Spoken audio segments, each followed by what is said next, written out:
मैं रघुवर प्रसाद प्रखंड विकास पदाधिकारी अलीनगर के तरफ से सभी पाठकों को धन्यवाद।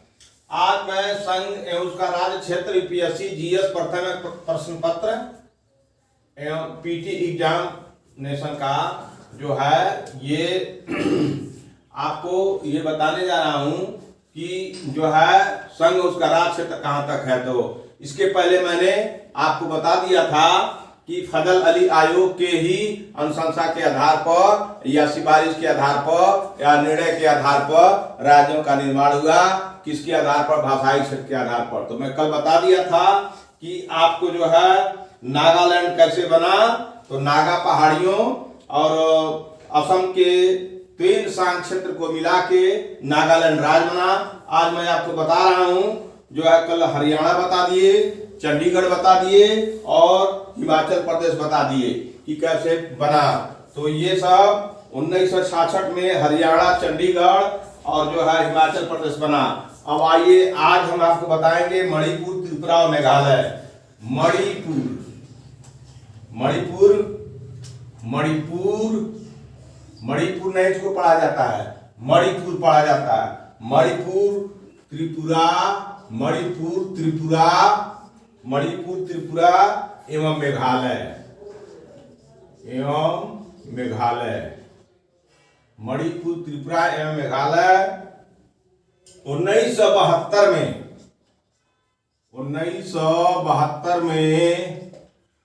मणिपुर, त्रिपुरा एवं मेघालय 1972 में पूर्वोत्तर भारत के पूर्वी और उत्तर भारत के, पूर्वोत्तर मान होता है पूर्वी और उत्तर, पूर्वोत्तर भारत के राजनीतिक मानचित्र में, पूर्वोत्तर भारत के राजनीतिक मानचित्र में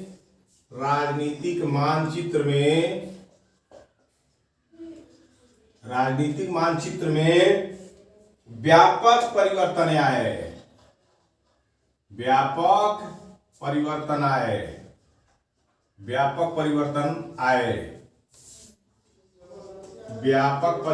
आए। इस तरह 2 केंद्र शासित प्रदेश, इस तरह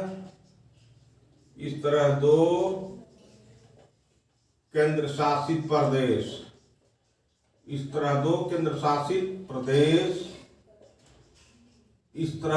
केंद्र शासित प्रदेश, मणिपुर और त्रिपुरा, मणिपुर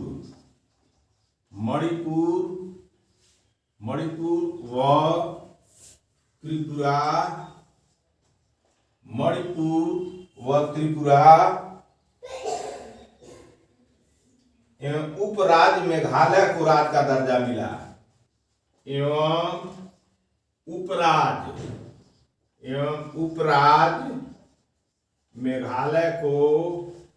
उपराज्य मेघालय को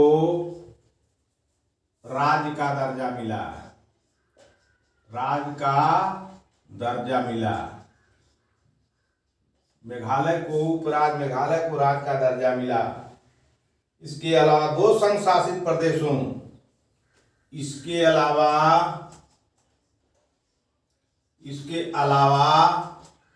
2 संघ शासित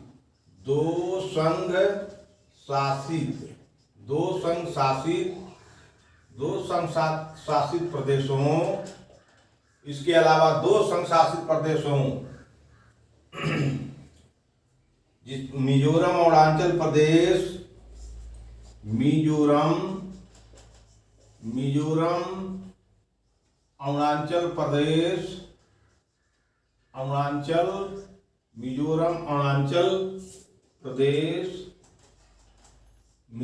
और अरुणाचल प्रदेश मूलतः जिसे पूर्वोत्तर सीमांती एजेंसी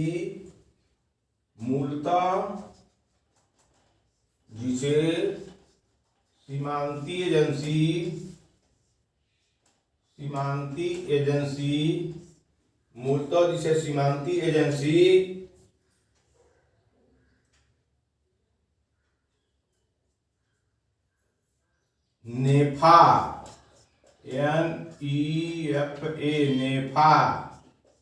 नेफा के नाम से जाना जाता है। नेफा के नाम से, नेफा के नाम से जाना जाता है, नेफा के नाम से जाना जाता है,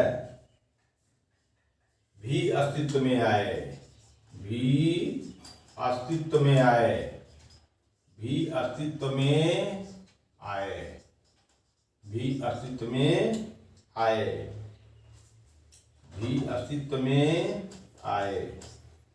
तो फजल अली आयोग के अनुशंसा के आधार पर मणिपुर, त्रिपुरा एवं मेघालय, मणिपुर, त्रिपुरा एवं मेघालय 1972 में पूर्वोत्तर मानो पूर्व और उत्तर, तो मणिपुर, त्रिपुरा और मेघालय ये पूरा जो है भाग में जो है ये उत्तर के कारण और पूर्व के, मान लीजिए भारत है तो मान लीजिए भारत है तो ये उत्तर साइड और पूर्व के साइड से लेकर के इसी पर है ये आपका क्या मणिपुर, त्रिपुरा, मेघालय, यानी उत्तर के कार्नर और पूर्वी कार्नर पर ही ये मणिपुर और त्रिपुरा, मेघालय है। तो मणिपुर, त्रिपुरा और मेघालय 1972 में पूर्वोत्तर भारत के राजनीतिक मानचित्र में भारत के जो राजनीतिक परिवर्तन है बहुत परिवर्तन आए। इस तरह 2 केंद्र शासित प्रदेश मणिपुर और त्रिपुरा एवं इसका उप सब राज्य मेघालय को राज्य का दर्जा मिला।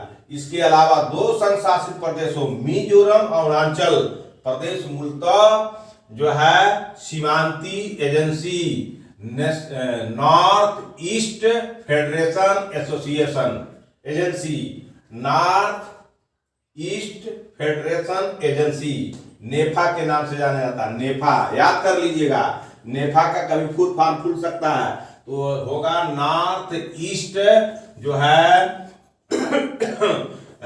नॉर्थ ईस्ट जो है फेडरेशन एजेंसी के नाम से जाना जाता है, भी अस्तित्व में आए।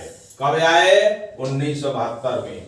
अगर पूछ दे कभी कि जो है ये नेफा कब अस्तित्व में आया, अगर इस तरह से आइए सब कोई पूछ दे नेफा किस अस्तित्व में आया, कब आया, तो आप नेफा को भी जानना पड़ेगा और इसको भी जानना पड़ेगा, तब आप इस सवाल का जवाब माकूल दे सकते हैं। इसलिए नेफा को जानिए, नॉर्थ ईस्ट फेडरेशन एजेंसी के नाम से जाना जाता है, क्योंकि उत्तर और पूर्वी जो सीमा है वो एजेंसी के रूप में काम करता था, इसलिए इसका नाम नेफा रखा गया।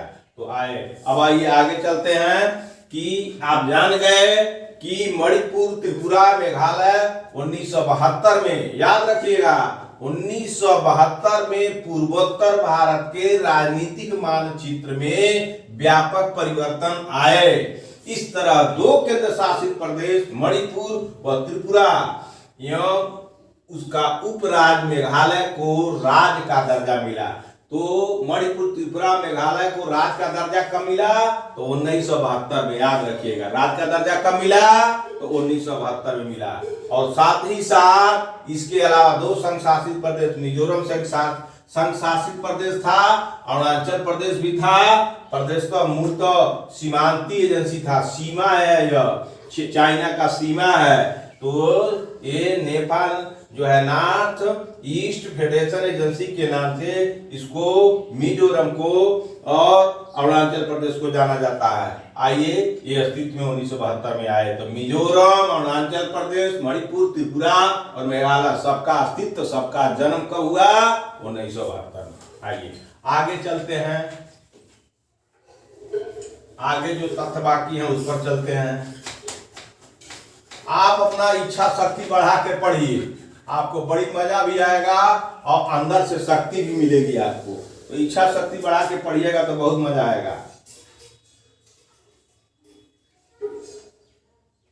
इसके साथ ही भारतीय संघ में इसके साथ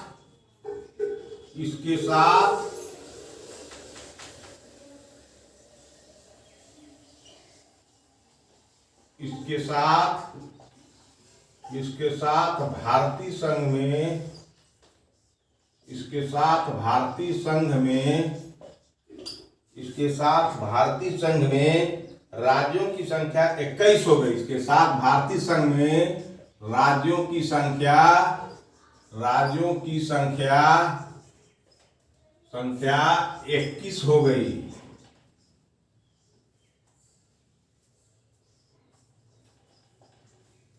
21 हो गई। मणिपुर 19वां और त्रिपुरा 20वां, मेघालय 21वां। मणिपुर 19वां,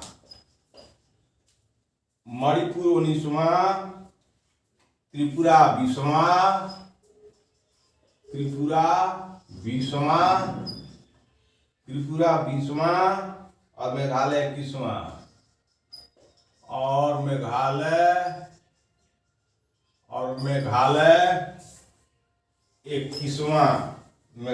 21वां।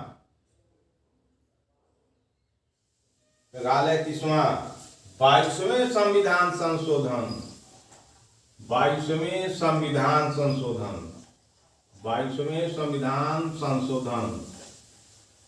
22वें संविधान संशोधन याद कर लेना है। 22वें संविधान संशोधन अधिनियम 1969। अधिनियम 1969 के द्वारा मेघालय को स्वशासी राज्य बनाया गया। 1969 के द्वारा मेघालय को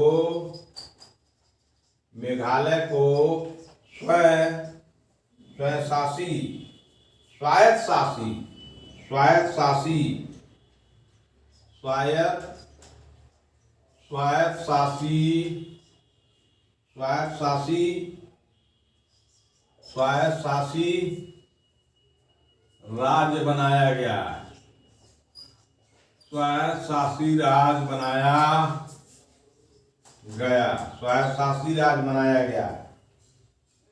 स्वायत्तशासी राज्य बनाया गया है। असम में उपराज्य के रूप में भी जाना जाता था। यह असम में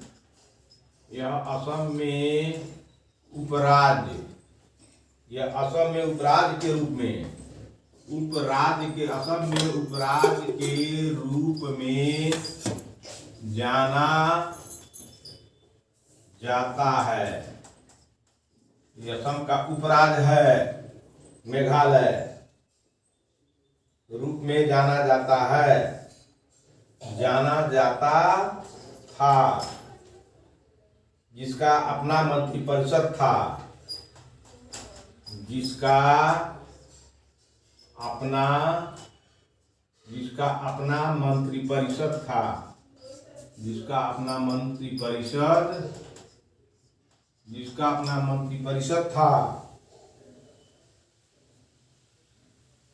जिसका अपना मंत्रिपरिषद था।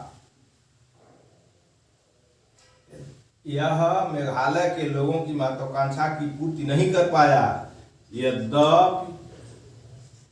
यद्यपि यह मेघालय के लोगों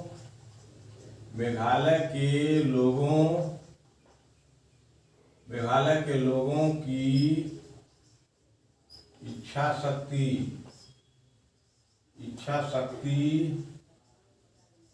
की पूर्ति नहीं कर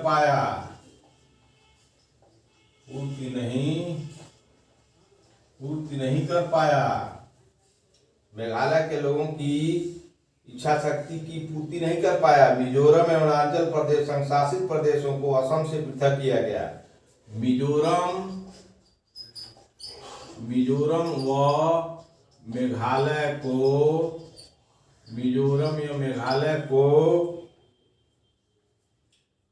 अरुणाचल प्रदेश मिजोरम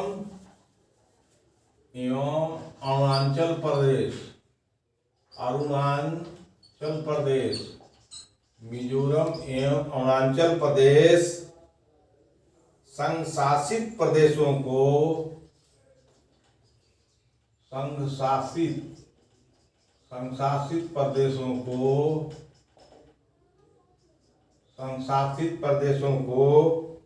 असम से पृथक किया गया।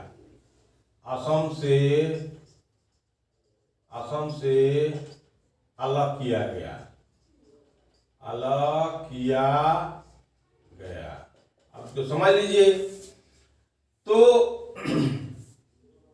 वह त्रिपुरा, मणिपुर और मेघालय के अतिरिक्त जो है भारतीय संघ में राज्यों की संख्या 21 हो गई। तो मणिपुर 19वां बना, त्रिपुरा 20वां बना और मेघालय 21वां बना। और यह 22वां संविधान में 22वां संशोधन किया गया। और किस वर्ष में? 1969 में। तो याद रहे 1969 में जब भारत के संविधान में संशोधन किया गया तो संशोधन की क्रम संख्या 22 थी। 22वें संशोधन अधिनियम के द्वारा 1969 में 19वां मणिपुर बना, त्रिपुरा 20वां बना, मेघालय 21वां बना। और साथ साथ उन अधिनियम 1969 के द्वारा मेघालय को स्वशासी राज्य बना दिया गया। स्वायत्त शासी मतलब स्वयं और शासन करता, अपने स्वयं कानून बनाता था, अपने स्वयं शासित होता था, वह किसी के अधीन नहीं था। यह असम में उपराज्य के रूप में जाना जाता था। असम का हिस्सा था लेकिन उपराज्य उसका था, इसका अपना मंत्री परिषद था। इसका वो जो है ये मेघालय जो है का ये अपना मंत्री परिषद था। यह असम में उपराज्य के रूप में जाना जाता था जिसका अपना मंत्री परिषद था। यद्यपि यह मेघालय के लोगों की इच्छा, जो लोग की अपेक्षा थी, महत्वाकांक्षा थी, यह महत्वाकांक्षा थी कि मेरा अपना राज रहेगा तो हम हर तरह से स्वशासी रहेंगे और हम किसी पर डिपेंड नहीं रहेंगे। लेकिन यह काम नहीं हो सका तो जिससे वह अरुणाचल प्रदेश संशासित प्रदेशों को असम से अलग किया गया। तब जब नहीं कर पाया तो अरुणाचल प्रदेश संशासित प्रदेश को, ये अरुणाचल में संशासित प्रदेश था, को असम से अलग कर दिया गया। तो ये मैटर है, ये सभी का आधार फजल अली आयोग है। आ गया समझ में? तो इसीलिए मैं आपको बार बार कहता हूं कि क, ख, ग और घ तरह के राज्यों में इसी तरह से के केंद्र और शासित national territory and it's state, तो उसका ये सब हिस्सा बने। तो आप इस बात को अब जानिए कि कैसे नेशनल टेरिटरी और उसके राज्य बने। तो मैं आपको बता दिया कि 19वां मणिपुर और 20वां त्रिपुरा और 21वां जो है मेघालय राज्य का जो है इसको 1969 में भारत का 22वां संविधान संशोधन करके इसको दर्जा दिया गया। आगे आइए, सवाल अब सिक्किम पर आइए। सिक्किम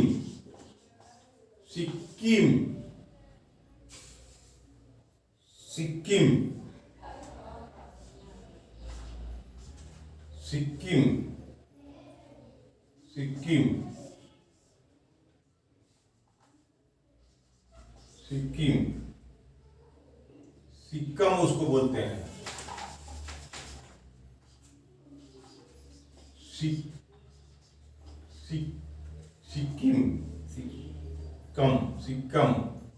सिक्किम इसको सिक्किम बोलते हैं, सिक्किम।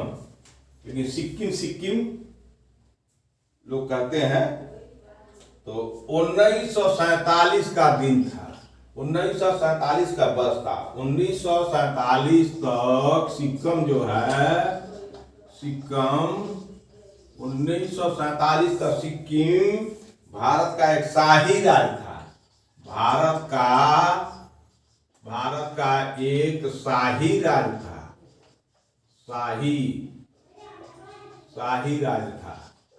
1947 तक सिक्किम जो है भारत का एक शाही राज्य था, जहां चोग्याल का शासन था। जहां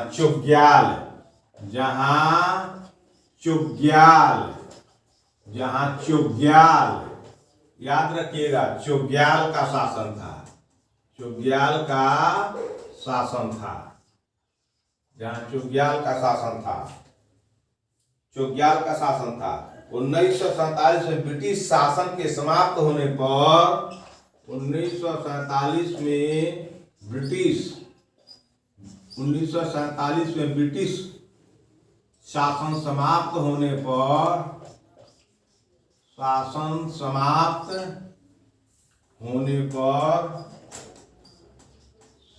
होने पर सिक्किम को भारत द्वारा रक्षित किया गया। सिक्किम को भारत के द्वारा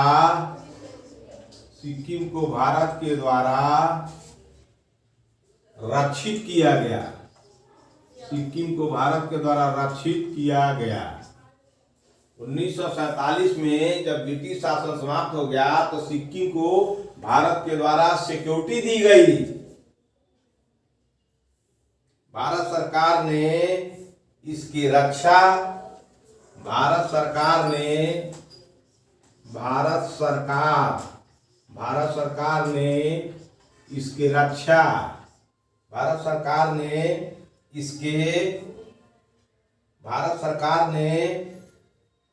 इसकी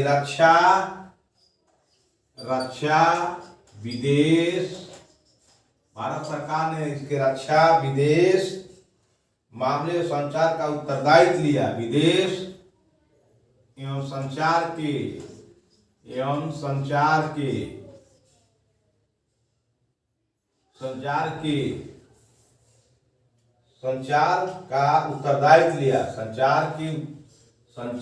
का उत्तरदायित्व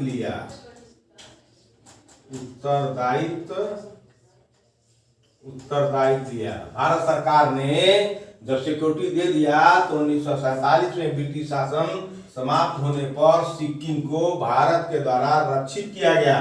और जब रक्षा किया गया तो भारत सरकार ने इसके रक्षा का भी और विदेश का भी, इसके साथ विदेशों का क्या संबंध होगा उसका भी, और कम्युनिस्ट 3 चीज का उत्तरदायित्व लिया। 1974 में सिक्किम ने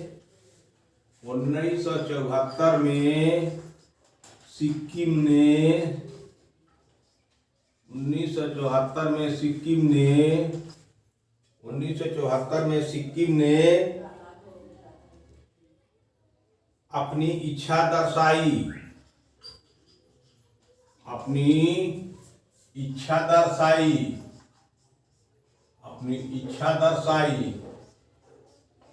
इच्छा दर्शाई। सिक्किम ने अपनी इच्छा दर्शाई जिसके अनुसार संसद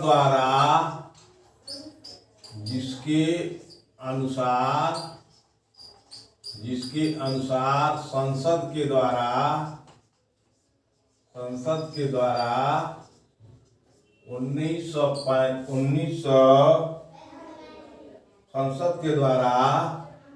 35वां संविधान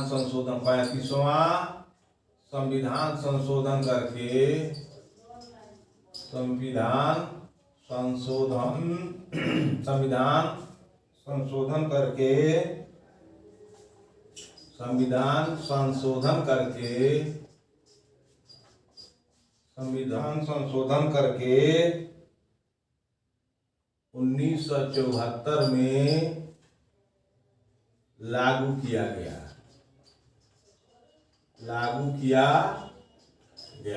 हो गया। तो 1947 तक सिक्किम जो था भारत का एक शाही राज था। शाही माने बड़े आदमी का राज था।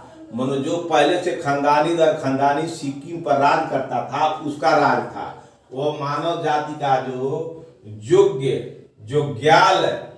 मानव जाति का एक व्यक्ति था जो दबंग था, जो पूर्व से ही मानव संघर्ष सभ्यता के विनाश के बाद से ही उसका खानदान चला आ रहा था। मानव का विकास हुआ उसी में। जोग्याल नामक एक व्यक्ति शक्तिशाली था, उसी का शासन था।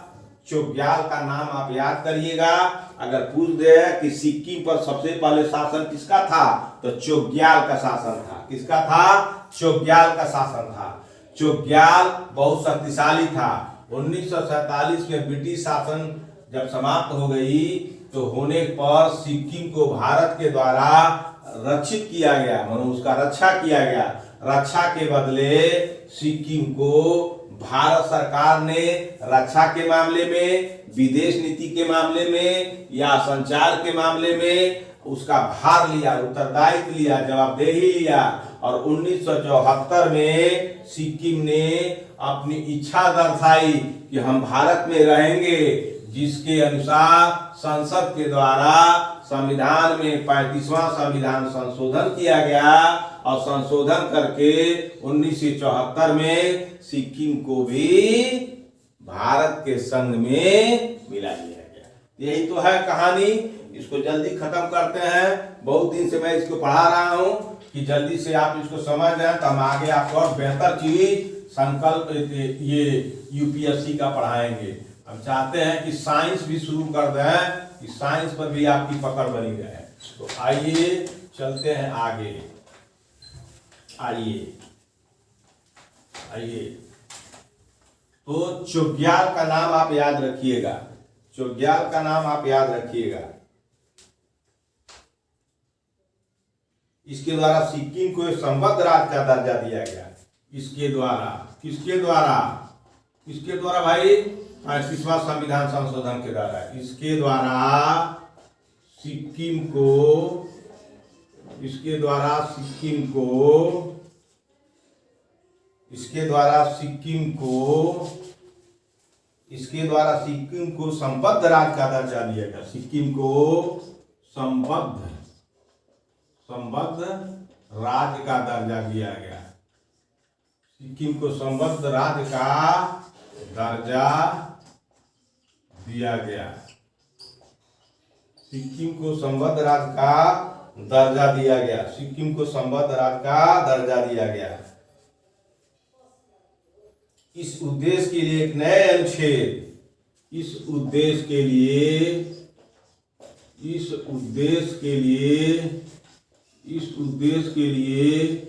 एक नए अनुच्छेद, एक नए अनुच्छेद 2 क, एक नई अनुसूची 10वीं, एक नए अनुच्छेद 2 क एवं नई अनुसूची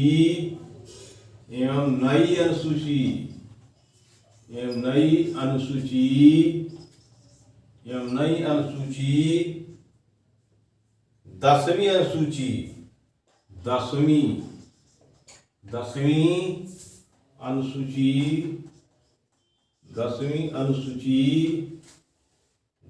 अनुसूची जिसमें संबद्धता की शर्तों या नियम उल्लिखित किए गए। जिसमें संबद्धता की शर्तें, जिसमें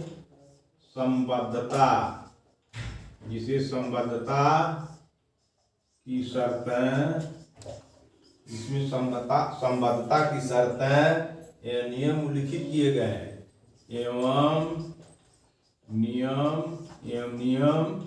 उल्लिखित किए गए। उल्लिखित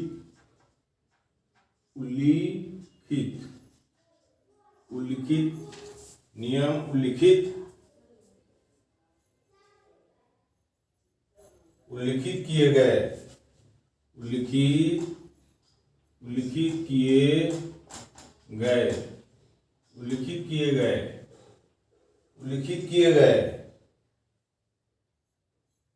उल्लिखित किए गए।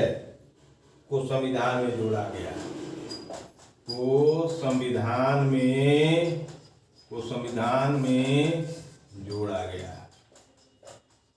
को संविधान में जोड़ा गया। ठीक है, जोड़ा गया। हालांकि यह प्रयोग अधिक नहीं चला। हालांकि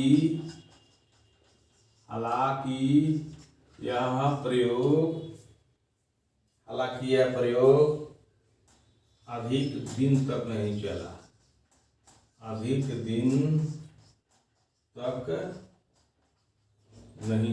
हालांकि यह प्रयोग अधिक दिन तक नहीं चला। इससे सिक्किम के लोगों की महत्वाकांक्षाओं की पूर्ति नहीं हुई। इससे सिक्किम के लोगों को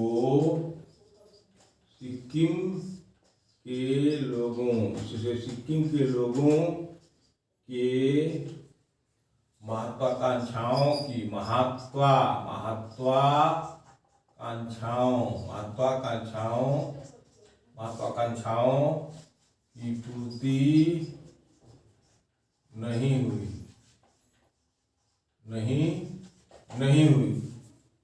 महत्वाकांक्षाओं की पूर्ति नहीं हुई। तो जब महत्वाकांक्षाओं की पूर्ति नहीं हुई तो क्या हुआ? तो इसके द्वारा, किसके द्वारा? जो है संविधान संशोधन के द्वारा सिक्किम को संबद्ध राज्य का दर्जा दिया गया। इस उद्देश्य के लिए नया अनुच्छेद लाया गया। पहले तो अनुच्छेद 2 था, लेकिन उस अनुच्छेद में 2 को जोड़ दिया गया और एक 9वीं अनुसूची थी। अनुसूची के बाद 10वीं अनुसूची लाई गई। वही 10वीं अनुसूची याद रखिएगा, हमारा रिक्वेस्ट है, याद रखिएगा। 10वीं अनुसूची स्पेशली किसके लिए लाई गई? सिक्किम राज्य के लिए लाई गई। और उसमें दू को जो पूछे तो ही आप कहिएगा तो सिक्किम से संबंधित है। तो 2 को सिक्किम से संबंधित है, 10वीं अनुसूची सिक्किम से संबंधित है। और इस अनुसूची में संबद्धता की शर्तें और नियम उल्लिखित किए गए। संबद्धता है आपका संघ से कुछ शर्त है और वो शर्त के साथ कुछ नियम है, तो लाए गए, संविधान में ला करके जोड़ दिया गया। हालांकि अधिक दिन तक यह 10वीं अनुसूची और उसकी संबद्धता चल नहीं पाई। इससे सिक्किम के लोगों के महत्वाकांक्षाओं की पूर्ति, सिक्किम का लोग यही चाहते थे कि नया राज्य जब बन जाएगा तो हमको स्पेशल राज्य का दर्जा मिलेगा, हमको बहुत सारा धान मिलेगा, हमको नया जो है बहुत सारे अपेक्षाएं रखा कि हमको हर तरह से बहुत स्पेशल सुविधा मिलेगी। लेकिन ये ऐसा हुआ नहीं। तो आगे आइए, जब नहीं हुआ तो आगे क्या हुआ? आइए समझते हैं। तब 1975 में जब ये नई सिक्किम के लोगों की महत्वाकांक्षाएं पूरी नहीं हुई, अनुसूची 10 बनाई गई और 2 को जोड़ा गया, शर्तें रखी गई और उसके नियम बताए गए। जब नहीं पूरा हुआ तो आगे क्या हुआ?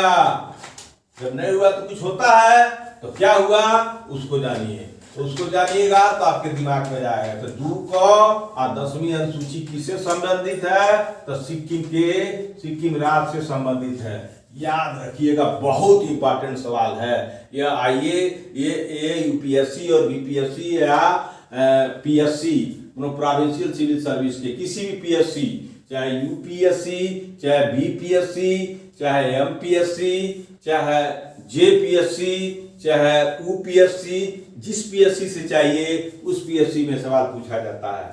तो आइए, तब क्या हुआ? तो 1975 में जनमत के दौरान 1975 में एक जनमत के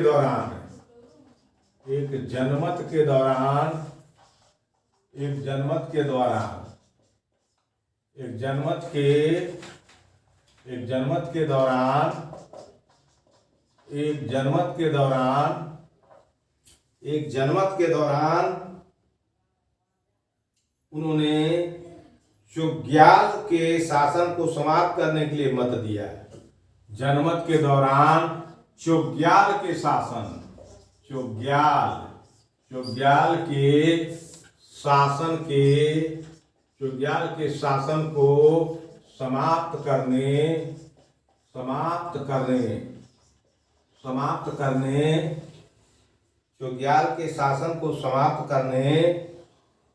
को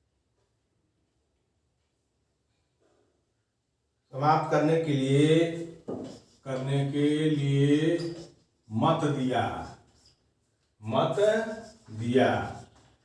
मत दिया। इस तरह सिक्किम भारत का एक अभिन्न हिस्सा बन गया। इस तरह सिक्किम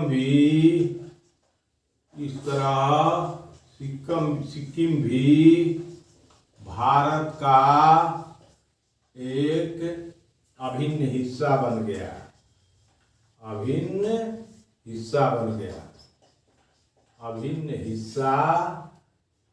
गया। अभिन्न हिस्सा बन गया, सिक्किम भी एक अभिन्न हिस्सा बन गया। इसी तरह 36वें संविधान संशोधन अधिनियम 1975 के इस प्रकार 36वें संविधान संशोधन 36वें संविधान संशोधन 36वें संविधान संशोधन 36वें संविधान संशोधन 1975 के प्रभावी होने के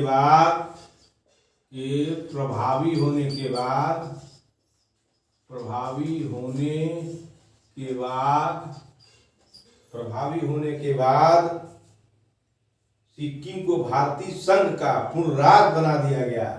प्रभावी होने के बाद सिक्किम को भारत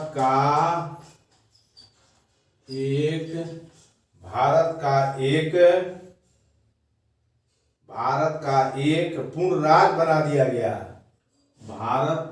भारत का एक पूर्ण राज्य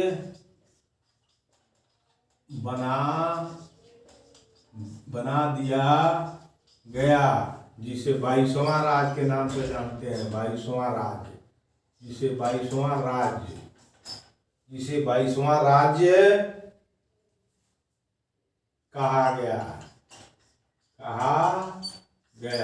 तो सिक्किम अगर पूछ दे भारत का कौन सा राज्य है तो संघ के अंतर्गत कैसे कैसे आया, तो आपको बता दिए सिक्किम के साथ क्या क्या घटनाएं घटी। चोग्याल नामक व्यक्ति का इस पर शासन था और इसको संघ में लाने के लिए अनुच्छेद 2 में 2 का जोड़ दिया गया। एक नई अनुसूची बनाई गई, उस अनुसूची का नाम 10वीं अनुसूची है। और इस प्रकार इतना करने के बाद भी वो फायदे नहीं हुए जो फायदा होना था। इस प्रकार 1975 में एक जनता का मत लिया गया कि सिक्किम के साथ क्या किया जाए। तो जनता ने कहा कि चोग्याल नामक शासक यहाँ से हट जाए, और जब हट जाए तभी हमारा उद्देश्य पूरा हो गया।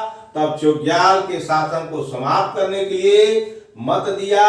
जब मत दिया तो चोग्याल नामक शासक सिक्किम से हट गया। इस तरह सिक्किम भी भारत का एक अभिन्न हिस्सा बन गया। इस प्रकार 36वें संविधान संशोधन 1975 में, यानी 1975 में संविधान में 36वां संशोधन किया गया। और 36वें संशोधन के द्वारा 1975 के प्रभावी होने के बाद सिक्किम भारत का पूर्ण राज्य बना दिया गया और यह पूर्ण राज्य 22वां राज्य कहा गया। तो अगर पूछे सिक्किम कैसे, सिक्किम अलग था, चोग्याल का शासन था, इसको कैसे सेंट्रल यूनियन टेरिटरी एंड उसके राज क्षेत्र में आ गया, तो मैं आपको बता दिया। आइए आगे चलते हैं और क्या बात है, आगे चलते हैं। आप ध्यान से पढ़िएगा। मैं रघुवर प्रसाद आपको यह हमेशा इच्छा शक्ति बढ़ाने का राय देता हूं कि बिना पढ़े आप लड़ नहीं सकते हैं। बिना पढ़े आप लड़ नहीं सकते हैं। कोई भी व्यक्ति आपको धोखा दे सकता है। तो आइए इस संशोधन के माध्यम से संविधान की पहली और चौथी अनुसूची को संशोधित कर इस संशोधन के माध्यम से इस संशोधन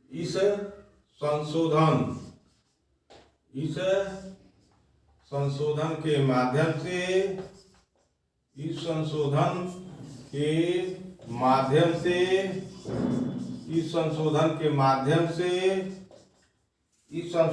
माध्यम से संविधान की पहली और चौथी अनुसूची को संविधान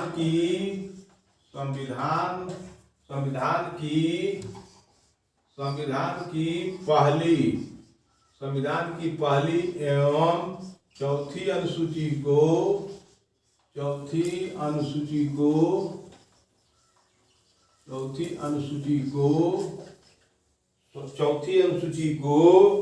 संशोधित कर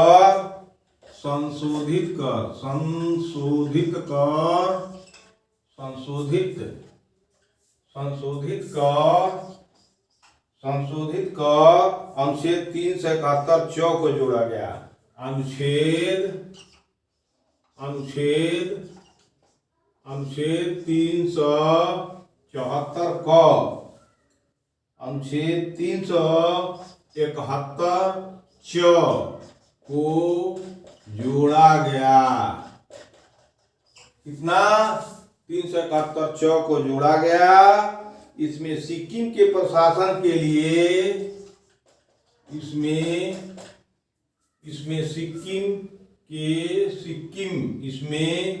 सिक्किम के प्रशासन के लिए इसमें सिक्किम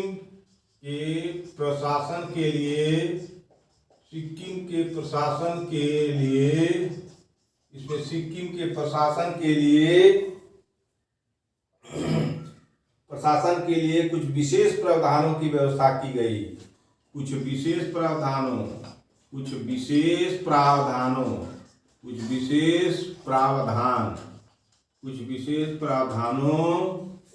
की व्यवस्था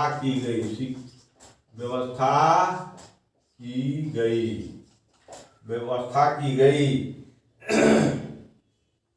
इसने अनुच्छेद 2 और 10वीं अनुसूची को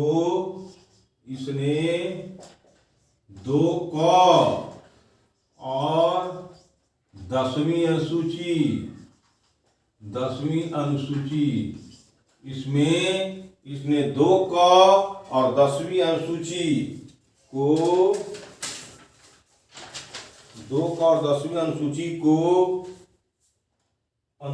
को भी निरसित कर दिया।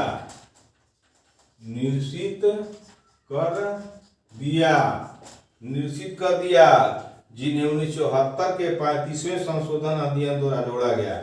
जिन्हें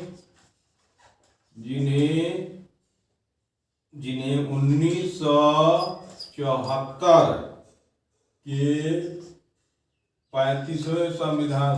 35वें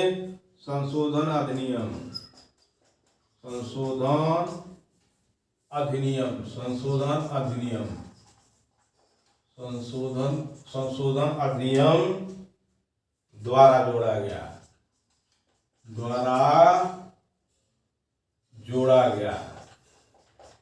जोड़ा गया। तो इस प्रकार के जो सिक्किम की ये कहानी रही। तो इस संशोधन के माध्यम से 35वें संविधान संशोधन के माध्यम से पहली या चौथी अनुसूची को संशोधित कर दिया गया और अनुच्छेद 371 च को जोड़ा गया और 371 च जोड़ा गया। अगर पूर्ण 371 च किससे संबंधित है? सिक्किम से है, दार्जिलिंग से है, मिजोरम से है, पुडुचेरी से है। तो आप सिक्किम को ही लगाइएगा। जोड़ा गया। इसमें सिक्किम के प्रशासन के लिए कुछ विशेष प्रावधान की व्यवस्था की गई। इसने जो 2 क था, 2 क और 10वीं अनुसूची को निरसित कर दिया। जिन्हें 1974 के 35वें संशोधन अधिनियम द्वारा जोड़ा गया। जो 1974 में जो जोड़ा गया था उसको निरसित कर दिया गया। अब हम आपको कल पढ़ाएंगे मिजोरम, अरुणाचल प्रदेश और गोवा। कल पढ़ाएंगे मिजोरम, अरुणाचल प्रदेश और गोवा। इसका जन्म कैसे हुआ? कमल जी, इसका जन्म कैसे हुआ?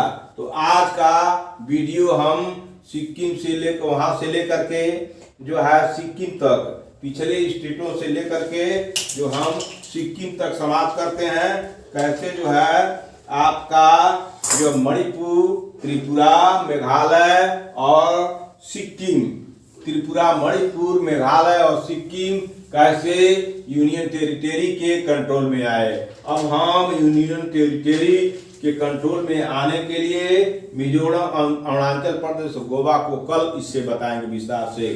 सभी पाठकों को रघुवर प्रसाद की तरफ से धन्यवाद।